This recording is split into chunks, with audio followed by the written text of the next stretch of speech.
ओम नारायण नारायण नारायण नारायण। सब मित्रों को राम राम। दोस्तों, आपने वो मुहावरा अवश्य सुना होगा, गिरे तो भी टांग ऊपर। अभी थोड़ी देर पहले ध्रुव राठी ने अपने यूट्यूब चैनल पर कम्युनिटी टैब में एक पोस्ट की है। उसे देखकर सबसे पहले मेरे मन में यही मुहावरा आया।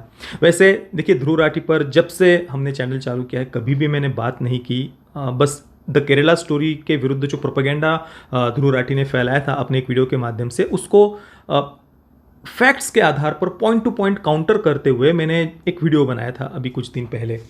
बस वो पहली बार हमने अलग स्पेशली ध्रुव राठी पर हमारे चैनल पर चर्चा की थी, क्योंकि मैं कभी भी ध्रुव राठी के वीडियोस वगैरह नहीं देखता हूँ। और अभी ये जो कम्युनिटी टैब है इसके बारे में भी थोड़ी देर पहले मैं लाइव आया था, तभी कुछ मित्रों ने बताया। इस कारण से मैंने जाकर देखा तो सबसे पहले मेरे मन में यही बात आई कि भाई गिरे तो भी टांग ऊपर। आज दोपहर को सुप्रीम कोर्ट ने ममता बनर्जी सरकार की बहुत ही कठोर शब्दों में आलोचना करते हुए जो बैन लगाया गया था पश्चिम बंगाल में, उसे हटवा दिया है। और तमिलनाडु की सरकार को भी निर्देश जारी किए हैं कि भाई सिनेमाघरों को सुरक्षा देना आपका कर्तव्य है। आप इस प्रकार से फिल्म को बैन नहीं कर सकते हैं, आपको सुरक्षा देनी होगी। तो और बहुत ही कठोर शब्दों में सुप्रीम कोर्ट ने आलोचना की है। ये आप हमारा पूरा वीडियो यहाँ पर देख सकते हैं, क्या क्या सुप्रीम कोर्ट ने कहा है, कैसे कैसे ये पूरी चर्चा वहाँ पर हुई। कपिल सिब्बल ने क्या कहा, उसके बाद में फिल्म मेकर्स की तरफ से हरीश साल्वे जी गए थे, उन्होंने क्या कहा, क्या तर्क वितर्क हुई, ये पूरा आप यहाँ पर इस वीडियो में देख सकते हैं। तो इतना सब कुछ सुप्रीम कोर्ट ने आलोचना की, और ये पहली बार नहीं हुआ। फिल्म रिलीज होने से पहले भी कुछ लोग सुप्रीम कोर्ट में गए थे फिल्म को बैन करवाने के लिए। सुप्रीम कोर्ट ने तो उनको भगा दिया। उसके बाद में कहा कि हाई कोर्ट में जाओ। हाई कोर्ट ने भी कोई भाव नहीं दिया कि भाई नहीं कर सकते बैन, आतंकवाद के विरुद्ध फिल्म है, बैन करने का मतलब ही क्या होता है। तो पहले सुप्रीम कोर्ट से एक बार मुंह की खानी पड़ी थी, उसके बाद हाई कोर्ट में भी वही हाल हुए, और आज सुप्रीम कोर्ट में दोबारा से फिल्म मेकर्स की जीत हुई है। बैन सुप्रीम कोर्ट ने हटवा दिया है। इतना सब कुछ होने के बाद भी इस प्रकार की पोस्ट करना, ये कितना हास्यास्पद है। आप देखिए इसे, तो मैं तो भाई इसे निर्लज्जता की पराकाष्ठा समझता हूं। और ध्रुव राठी ने एक बार फिर से वही 32,000 के आंकड़े वाली बात को लेकर यहाँ पर पोस्ट की है। आज इस वीडियो में इस बात को लेकर सारे तथ्य मैं बताने वाला हूँ। आज के बाद अगर कोई भी ये 32,000 के आंकड़े को लेकर कुछ भी कहता है ना, बस इस वीडियो की लिंक उनको दे देना। दोबारा से कभी वो इस पर प्रश्न नहीं पूछेंगे। और आज ध्रुव राठी जी को भी पूरा उत्तर देने वाले हैं इस वीडियो में। तो उन्होंने यहाँ पर पोस्ट की कि भाई सुप्रीम कोर्ट ने आज बैन हटवाते समय ये कहा कि भाई फिल्म में एक डिस्क्लेमर डाल दीजिए कि ये जो 32,000 का आंकड़ा है इसको लेकर कोई हमारे पास में ऑफिशियल डेटा अवेलेबल नहीं है। अब देखिए यहाँ पर किस प्रकार से जो वामपंथी है, लेफ्टिस्ट है, वोक्स है, लिबरल्स है, इस बात का कैसे उपयोग कर रहे हैं। देखिए कि भाई सुप्रीम कोर्ट ने कहा कि इसको लेकर कोई ऑफिशियल डेटा नहीं है। हालांकि ये नहीं हुआ है, ऐसा तो कहीं पर भी सुप्रीम कोर्ट ने नहीं कहा। 32,000 के साथ में हुआ है, 25,000 के साथ में हुआ है, ये भी नहीं कहा। ये जो बस ये कहा कि भाई ये 32,000 का आंकड़ा है, इसको लेकर कोई ऑफिशियल डेटा अवेलेबल नहीं। और स्वाभाविक सी बात है, कॉमन सेंस की बात है। इसको लेकर कोई FIRs दर्ज हुए हो या सरकार के पास में कोई ऑफिशियल ऐसे रिकॉर्ड्स इसको लेकर हो, ये नहीं है। इसी कारण से ऑफिशियल डेटा इसका होगा ही नहीं। क्योंकि कारण सुनिए, 2009 में केरला हाईकोर्ट ने केरला की तत्कालीन सरकार को निर्देश जारी किए थे, क्या कि लव जिहाद के विरुद्ध कानून बनाइए। Kerala high court asks government to frame laws to stop love jihad. The Kerala high court on Wednesday found indications of forceful, Dhruv Rathee ji कान अपने खोलकर सुनिए, फोर्सफुल शब्द यूज किया है कोर्ट ने। आपने कई बार अपने उस प्रोपेगेंडा वीडियो में कहा ना, द केरला स्टोरी पर आपने जो बनाया था कि भाई फोर्सफुल कन्वर्जन कहाँ हुआ है, फोर्सफुल कन्वर्जन कहाँ हुआ, ये सुनिए। The Kerala high court on Wednesday found indications of forceful religious conversions under the garb of love in the state and asked the government to consider enacting a law to prohibit such deceptive acts. ये जो धोखेबाजी चल रही है प्यार की आड़ में, और जो कन्वर्जन किए जा रहे हैं फोर्सफुल कन्वर्जन, उसको रुकवाने के लिए कोई कानून लाइए। तो ये इतना स्पष्टता से केरला हाईकोर्ट ने 2009 में निर्देश जारी किए थे। हालांकि स्वाभाविक सी बात है, केरला की सरकार ने उसके बाद भी ऐसा कोई कानून नहीं लाया। अगर 2009 में कानून लाया गया होता तो अभी तक कई सारे केसेस रजिस्टर हुए होते ना, तब जाकर ऑफिशियल आंकड़ा होता। अगर इसको लेकर कोई कानून बनाया गया होता तभी तो माता पिता जाकर उस पर्टिकुलर धारा में केस दर्ज करवाएंगे, तभी तो ऑफिशियल डेटा आएगा ना कि इतने इतने केसेस दर्ज हुए हैं लव जिहाद के। केरला हाईकोर्ट के आदेश के बाद भी केरला की सरकार ने अभी तक 2023 तक भी ऐसा कोई कानून नहीं बनाया है, तो स्वाभाविक सी बात है गवर्नमेंट के ऑफिशियल रिकॉर्ड्स में ऐसा कोई अलग से डाटा नहीं होगा। क्योंकि अब भाई प्यार में कोई धोखा दे रहा है, इसको लेकर कोई केस करने के लिए जाएगा, तो वैसे भी केरला जहां पर कांग्रेस और कम्युनिस्टों की हमेशा से सरकार रही है, अपीजमेंट पॉलिटिक्स चलती आ रही है। हमने ये भी देखा कि शरिया लॉ को संवैधानिक और न्यायिक मान्यता दिलवाने के लिए केरला की जो सरकार है वो सुप्रीम कोर्ट में एफिडेविट फाइल करने वाले थे। ये न्यूज़ रिपोर्ट्स है। तो जहां पर इस हद तक की अपीजमेंट पॉलिटिक्स चलती हो कि भाई शरिया लॉ को तक न्यायिक और संवैधानिक मान्यता मिल सके, इसके लिए प्रयास वहाँ की सरकार करती हो, इस प्रकार की अपीजमेंट पॉलिटिक्स हो, तो वो लोग ऐसा कोई कानून लाएंगे, ये तो अपने आप में ही मतलब ये सोचना भी बहुत ही हास्यास्पद है। तो जब कोई कानून लाया नहीं गया तो उस धारा में, उस पर्टिकुलर धारा में तो कोई केसेस दर्ज नहीं होंगे। दर्ज होंगे तो कहीं पर ह्यूमन मिसिंग के कंप्लेंट्स दर्ज होंगी, या प्यार को धोखा देकर के लेकर फिर धोखाधड़ी के कुछ केस वो भी होंगे या नहीं, पुलिस उसको सीरियसली लेगी या नहीं कि भाई प्यार में धोखा दिया है तो क्या केस दर्ज करना, चलो भूल जाओ। हाँ, तो भाई जब लॉ ही नहीं बनाया गया तो वहाँ से ऑफिशियल डाटा आपको कहाँ मिलेगा। पर ये बात तो आप नहीं डिसएग्री कर सकते ना कि लव जिहाद के केसेस नहीं हुए हैं। मैंने पिछली बार आपके जो उस द केरला स्टोरी पर ध्रुव राठी जी आपने जो प्रोपेगेंडा वीडियो बनाया था ना द केरला स्टोरी पर, उसको काउंटर करते हुए फैक्ट्स के आधार पर पॉइंट टू पॉइंट मैंने आपको उत्तर दिया था। उसमें मैंने कई सारे फैक्ट्स बताए थे। उसमें से एक फैक्ट ये भी था, इंडिया टुडे ने एक स्टिंग ऑपरेशन किया था केरला में।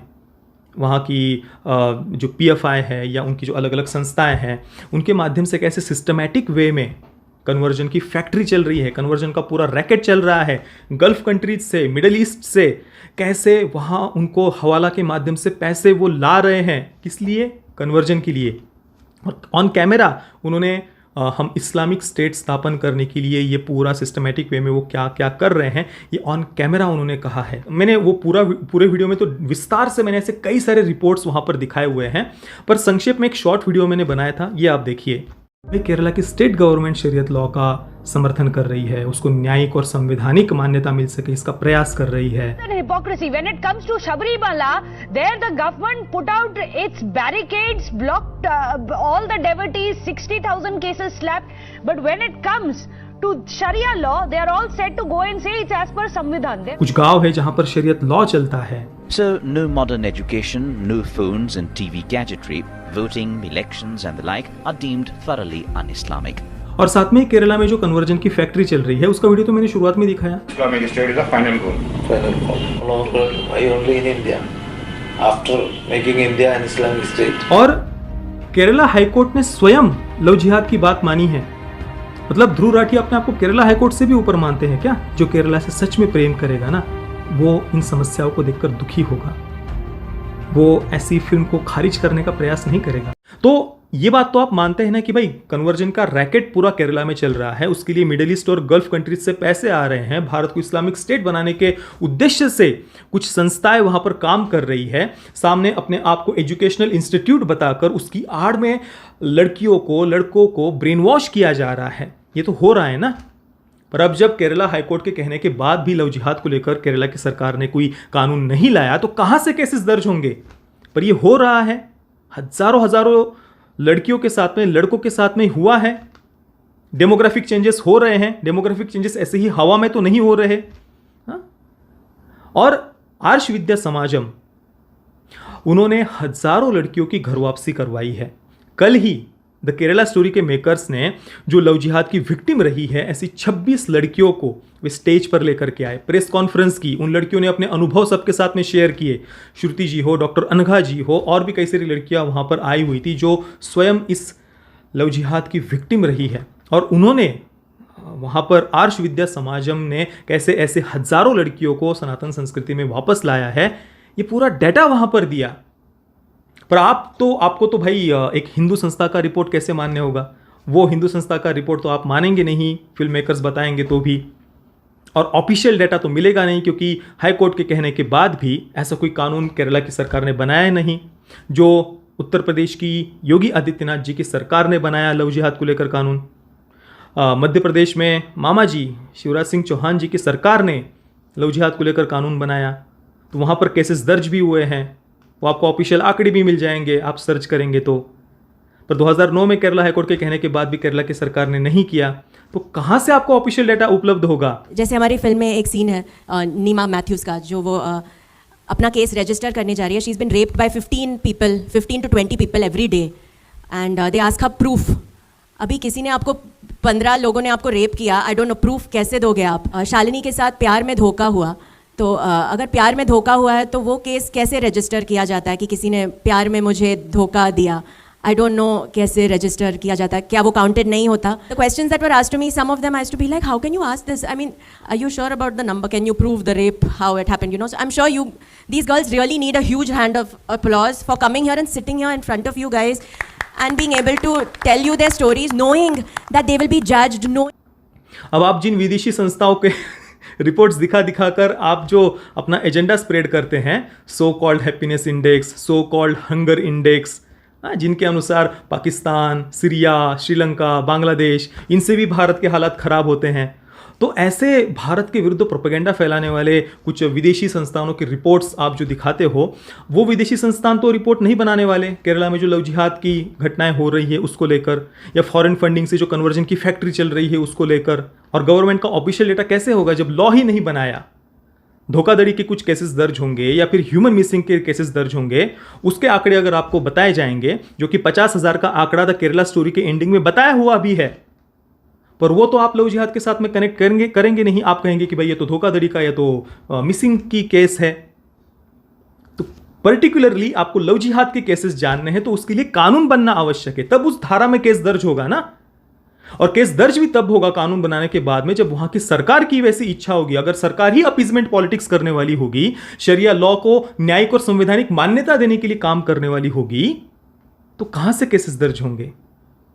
पुलिस को पीछे से वैसा सपोर्ट भी तो चाहिए ना, गवर्नमेंट का, सरकार का, सत्ता का। और कुछ तो संवेदनशीलता रखिए ध्रुव राठी जी।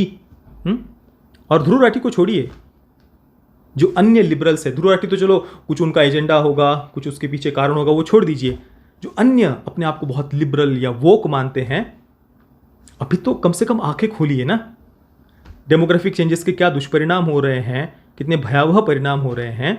गांव के गांव में वो कहाँ से कैसे शरिया लॉ चलता है, सरकार उसको न्यायिक और संवैधानिक मान्यता देने के लिए कैसे खुद होकर सामने आ रही है अपीजमेंट पॉलिटिक्स के लिए, या जो कन्वर्जन की फैक्ट्री का स्टिंग ऑपरेशन आंखों के सामने है, कैसे बाहर से फंडिंग्स आ रही है इस सब के लिए। ये सब देखने के बाद भी आप बस अपने कुछ ईगो के चलते, अपने आप को बहुत वोक, लिबरल, मॉडर्न, प्रोग्रेसिव आप मान रहे हो, उसके चलते आप इन सारे फैक्ट्स को खारिज करेंगे। कुछ तो संवेदनशीलता रखिए। कल 26 लड़कियां फिल्म मेकर्स ने उनको स्टेज दिया, उन्होंने रो रो कर अपने अनुभवों को बताया, क्या क्या उनके साथ में हुआ। स्कूल कॉलेजेस में हिंदू देवी देवताओं के विरुद्ध कैसे कैसी बातें की जाती थी, कैसे कैसे कन्वर्जेंस वहाँ पर कन्वर्ट होने के लिए कैसे उनको ब्रेन वॉश किया जाता था। और ध्रुव राठी जी का कहना है कि भाई फोर्सफुली कन्वर्जन नहीं हुआ है। जिसका ब्रेन वॉश किया जाएगा, क्या वो मानेगा कि उसका फोर्सफुली कन्वर्जन हुआ है? और मैंने जो आपको उत्तर देने वाला पिछला वीडियो बनाया था, उसमें भी मैंने कहा था फोर्सफुली कन्वर्जन नहीं हुआ है का क्या अर्थ होता है? क्या अर्थ होता है इसका फोर्सफुली कन्वर्जन नहीं हुआ का? कोई व्यक्ति सुबह उठकर ऐसे ही नहीं सोचता ना कि भाई चलो नाश्ता पानी बाद में आकर करूंगा, ये ब्रश वगैरह बाद में आकर करूंगा, जाकर मैं कन्वर्ट हो जाता हूं। ऐसे कोई सुबह उठकर नहीं सोचता ना। सिस्टमैटिक वे में कोई ना कोई उसको ब्रेन वॉश कर रहा है। उस ब्रेन वॉशिंग के लिए बाहर से कैसे फंड्स आ रहे हैं ये भी आपको दिख रहा है। और जो संस्थाएं भारत को इस्लामिक स्टेट स्थापन करने के उद्देश्य से फंड्स ला रही है, केवल वही नहीं, मिशनरीज भी है। 2015-16 में मोदी सरकार ने 20,000 एनजीओज का लाइसेंस, FCRA लाइसेंस कैंसिल किया था, जो बाहर से फंड्स लाकर फॉरेन से यहां पर देश विरोधी गतिविधियों में सम्मिलित थे, जो एनजीओज या कन्वर्जन कर रहे थे। ऐसे 20,000 एनजीओज का लाइसेंस कैंसिल किया था। इस हद तक कन्वर्जन हो रहा है, अभी भी हो रहा है। मैंने पिछले वीडियो में ऐसे कुछ मिशनरीज के वीडियोस भी दिखाए थे। वो हिंदू देवी देवताओं के अगेंस्ट विरुद्ध कितनी गंदी गंदी बातें कर रहे थे, प्यारों से देवी देवताओं की मूर्तियों को लात मारने की बातें कर रहे थे। वो वीडियोस मैंने दिखाए हैं। क्या वो सारी काल्पनिक बातें हैं? वीडियोस अवेलेबल है, और ये एक दो वीडियोस की बात नहीं है। सोशल मीडिया पर सर्च करिए कि मिशनरीज हिंदुओं को कन्वर्ट करने के लिए कैसी कैसी बातें बोलती है। पालघर का मैंने वीडियो दिखाया हुआ है, और मैं स्वयं मेरे गुरुदेव के आश्रम में था। कई सारे आदिवासी क्षेत्रों में सेवा कार्य के लिए जाने का सौभाग्य मुझे प्राप्त हुआ था। उन आदिवासी क्षेत्रों के ऐसे ऐसे अनुभव मैंने सुने हुए हैं, वो बताऊंगा तो कानों से खून निकलने लग जाएगा कि मिशनरीज उन गरीब आदिवासियों को कन्वर्ट करने के लिए कैसे कैसे भड़काती है। तो ऐसे कोई सुबह उठकर कन्वर्ट होने का निर्णय नहीं लेता। हजारों वर्षों से जिनके पूर्वजों ने हिंदू संस्कृति का पालन किया है, पिछले 1000 वर्षों से विदेशी आक्रांताओं से लड़ते हुए भी उन्होंने अपनी संस्कृति का जतन किया, अपना शीश कटवाया, पर फिर भी अपनी संस्कृति को नहीं छोड़ा। पिछले 1000 वर्षों में 8 करोड़ से अधिक हिंदुओं का नरसंहार हुआ है विदेशी आक्रांताओं के आक्रमणों में, उनके अत्याचारों के कारण। हत्या, लूट, बलात्कार का ये पूरा इतिहास है। हजारों हजारों मंदिर तोड़े गए। इतने आक्रमणों के बाद भी हमारे वीरों के कारण, वीरांगनाओं के कारण, संतों के कारण, महापुरुषों के कारण, महात्माओं के कारण इस देश की सभ्यता, संस्कृति बची रही। वो सब छोड़कर कोई व्यक्ति ऐसे ही सुबह उठकर कन्वर्ट नहीं हो जाता। उसको सिस्टमैटिक वे में ब्रेन वॉश किया जाता है, और ये हो रहा है। बाहर से फंडिंग्स आ रही। क्या ये आपको दिख नहीं रहा? इतना सब कुछ होने के बाद भी आप ऐसे पोस्ट कर रहे हैं कि सुप्रीम कोर्ट ने कहा कि भाई ऑफिशियल डेटा नहीं। भाई नहीं होगा ना ऑफिशियल डेटा, स्वाभाविक सी बात है। आप बोलिए केरला सरकार को कि केरला हाईकोर्ट का ऑर्डर है लव जिहाद के अगेंस्ट कानून लाने का, उत्तर प्रदेश की सरकार ने लाया, मध्य प्रदेश की सरकार ने लाया, केरला में भी लेकर आइए। देख लीजिए अगले वर्ष तक कितने केसेस दर्ज होते हैं फिर। और एक और महत्वपूर्ण पॉइंट बताना रह गया, जो सबसे ज़्यादा महत्वपूर्ण है। कोई भी फिल्म मेकर जब किसी विषय पर फिल्म बनाता है ना, तो वो उस विषय से जुड़ी हुई कई सारी अलग अलग सैकड़ों घटनाओं को इकट्ठा करता है, जो अलग अलग सैकड़ों हजारों लोगों के साथ में हुई होती है। अब उन सैकड़ों घटनाओं को उसे एक फिल्म में दिखाना है, तो वो सैकड़ों कैरेक्टर तो नहीं लिखेगा। पर्टिकुलरली 1 या 2 या 3 कैरेक्टर्स होंगे फिल्म के उसके मुख्य। उन कैरेक्टर्स के माध्यम से, उन सैकड़ों घटनाओं में से जो मुख्य घटनाएं हैं, वो उन पात्रों के माध्यम से वो प्रस्तुत करने का प्रयास करता है। ये कॉमन सेंस की बात है, बराबर ऐसा ही होता है ना। तो यहां पर द केरला स्टोरी के मेकर्स ने जो ISIS में शामिल हुई जो लड़कियां हैं, उनका आंकड़ा, वो लड़कियां और जो लव जिहाद की विक्टिम है, उन दोनों को एकत्रित करके 2-3 कैरेक्टर्स के माध्यम से उनको प्रस्तुत किया है। ये जो समस्या है, वो केवल ISIS में जो लड़कियां शामिल होने के लिए गई, केवल उनकी ही नहीं, उसके साथ में जो लव जिहाद की विक्टिम्स है, उनकी भी समस्या को इस फिल्म के पात्रों के माध्यम से उन्होंने सामने रखा है। हाँ, ये बात मैं मानता हूँ कि इस फिल्म के मेकर्स को जिस प्रकार से इन बातों को प्रस्तुत करना चाहिए था, वैसे वो नहीं कर पाए। थोड़ा सा शब्द रचना में उनसे जो गलती हो गई, उस कारण से ध्रुव राठी या अन्य जो लिबरल्स है, वोक्स है, उनको एक अवसर मिल गया बोलने का। तो शब्द रचना और बेटर हो सकती थी। इन्हीं बातों को वे और ज़्यादा बढ़िया तरीके से, और ज़्यादा वो प्रभावित कर, और ज़्यादा प्रभाव डाल सके, और ज़्यादा प्रभावी तरीके से वो इन बातों को प्रस्तुत कर सकते थे। ये बात मैं अवश्य मानता हूँ कि शब्द रचना में और इन फैक्ट्स को प्रस्तुत करने में कहीं पर तो वो कम रह गए। इसी कारण से ये बोलने का इनको अवसर मिल गया। पर इसका मतलब ये नहीं होता कि ये घटनाएं नहीं हो रही। आर्ष विद्या समाजम का उदाहरण है, और केरला हाईकोर्ट ने स्वयं ये कानून बनाने के लिए कहा है। तो कहिए केरला सरकार को कि इस पर कानून बनाएं। बाकी दोस्तों, आज के बाद अगर कोई भी इस इतनी भयावह समस्या को खारिज करने का अगर प्रयास करता है, तो उन्हें ये वीडियो अवश्य दिखाना। वीडियो को लाइक और शेयर ज़रूर करिए। और मैंने जो पिछला वीडियो बनाया है ध्रुव राठी को उत्तर देते हुए, प्लीज़ उसे आप मिस मत करना। उसमें इससे भी कुछ ज़्यादा भयावह फैक्ट्स मैंने दिखाए हुए हैं, बहुत विस्तार से दिखाए हैं, कई सारी क्लिप्स दिखाई है, वो बहुत ज़्यादा महत्वपूर्ण है। वो पूरा वीडियो अवश्य देखना, हाथ जोड़कर प्रार्थना है। भले ही 45 मिनट का वीडियो है, पर बहुत ज़्यादा महत्वपूर्ण है, उसे बिल्कुल भी आप मिस मत करना। जय श्री राम, वंदे मातरम।